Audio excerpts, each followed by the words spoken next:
A point of order, Patricia Gibson. Jeremy. Thank you, Mr. Speaker, for allowing me to make this point of order, advance of which I have given you. I've had a smear perpetrated against me when a snapshot of frozen film footage was printed about me in a tabloid paper, namely the Scottish Sun, suggesting that I was asleep during proceedings in this House.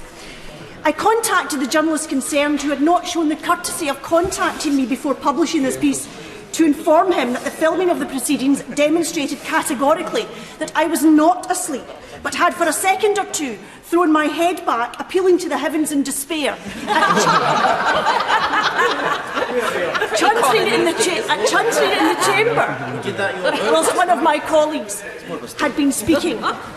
I'm sorry, I must ask the Honourable Lady, upon what is she seeking an adjudication from the Chair? I cannot just have a speech on the subject, and I will not have it.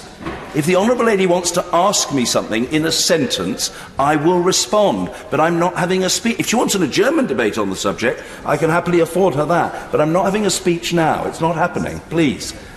Speaker, given that these posts continue to be available on this publication's social media platforms and continue to perpetrate this untruth, I ask you, given that the evidence shows otherwise, what course of action you suggest when I might seek an end to this apparent campaign to perpetrate a dishonesty and stop this tidal wave of abuse which has been unleashed, which is an attack on all of us. The Honourable Lady in answer. First of all, let me thank her for raising the matter and giving me advance notice of her intention to do so.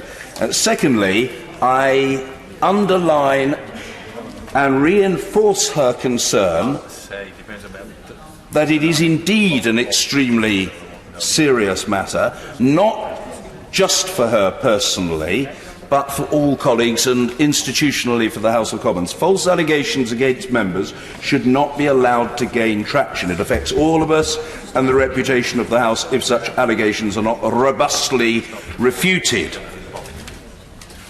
To be fair, she has just robustly refuted the allegation. The concern that she has would be serious at any time, but it is a particular concern in what I think she described as the current febrile political atmosphere. She has put her view on the matter very clearly on the record.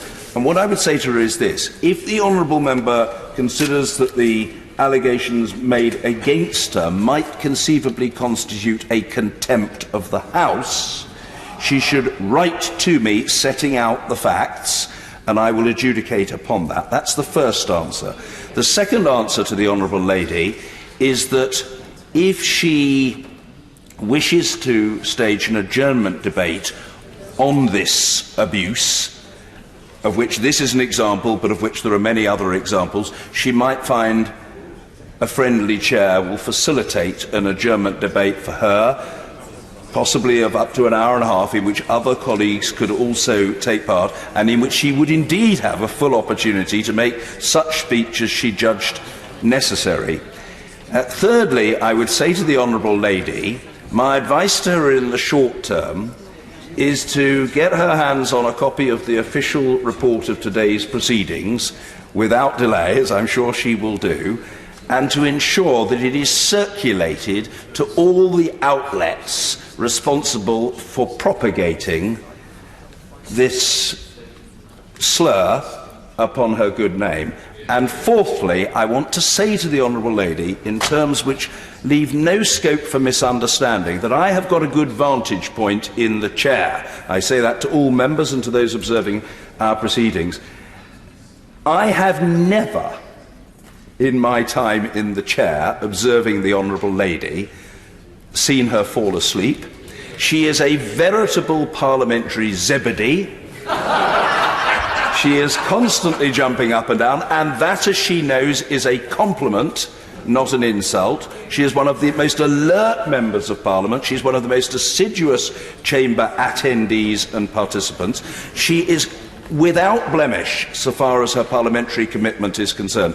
And I'll let her into a secret. I was once, not in this chamber, I was once watching a tennis match at Wimbledon, one of the most exciting matches I've ever watched. Momentarily, I closed my eyes, not because I'd fallen asleep or because I'd drunk alcohol, because neither of those things was true.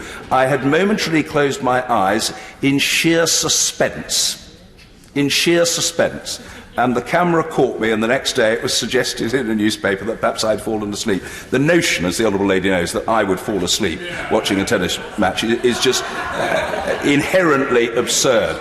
So I don't treat it with levity, it's extremely serious.